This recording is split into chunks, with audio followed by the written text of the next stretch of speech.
Hello friends, welcome to the third video of our first chapter, Introduction to Dental Anatomy. And today our topic is structures inside the oral cavity. First one is labial frenum. It is an elevated fold of soft mucous tissue extending from alveolar mucosa of two central incisors to the labial mucosa or the lip mucosa.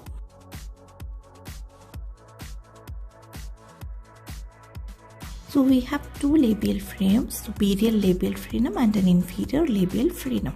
Superior labial frenum extends from between the upper central incisors towards the upper lip mucosa, and the inferior labial frenum extends from between the lower central incisors towards the lower lip mucosa. A similar structure seen underneath your tongue is called as lingual frenum. Another similar structure which extends from alveolar mucosa above the canine or premolar tooth to the buccal mucosa is called as buccal frenum. All the frenums contain muscle fibers inside.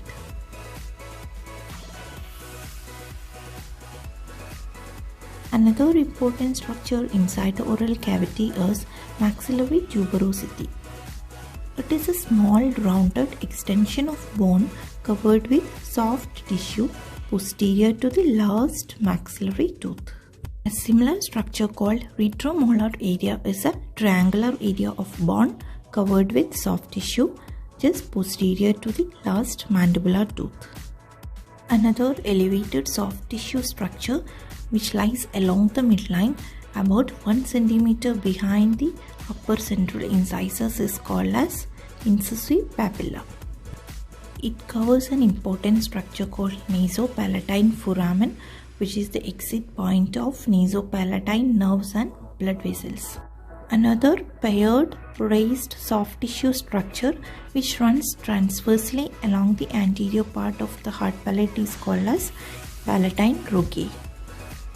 It provides some roughness to the anterior portion of the palate, which will prevent the food from sticking to the palate.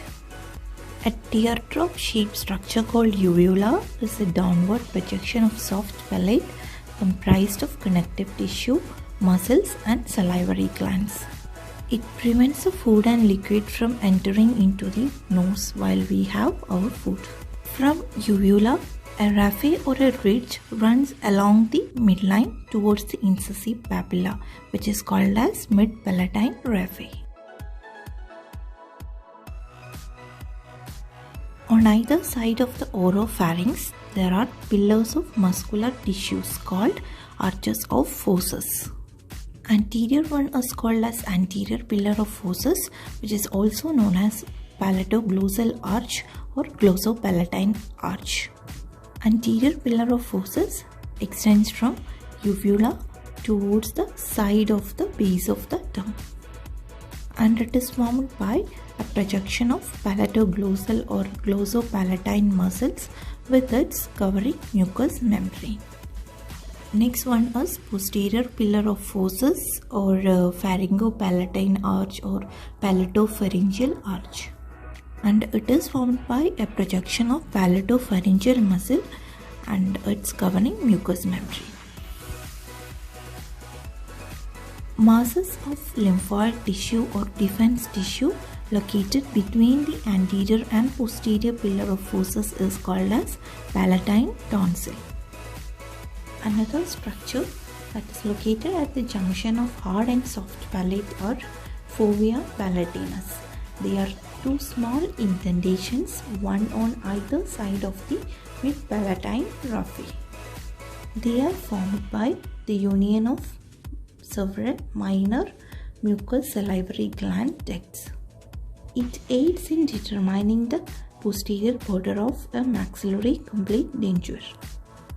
Another most important structure inside the oral cavity is our tongue, and it is a muscular structure covered with oral mucosa. Anterior 2/3 is called as body and the posterior 1/3 is called as base. The superficial surface of the tongue or the dorsum of the tongue contain numerous papillae, and these papillae contain taste buds, and these taste buds are stimulated when the food is dissolved in saliva.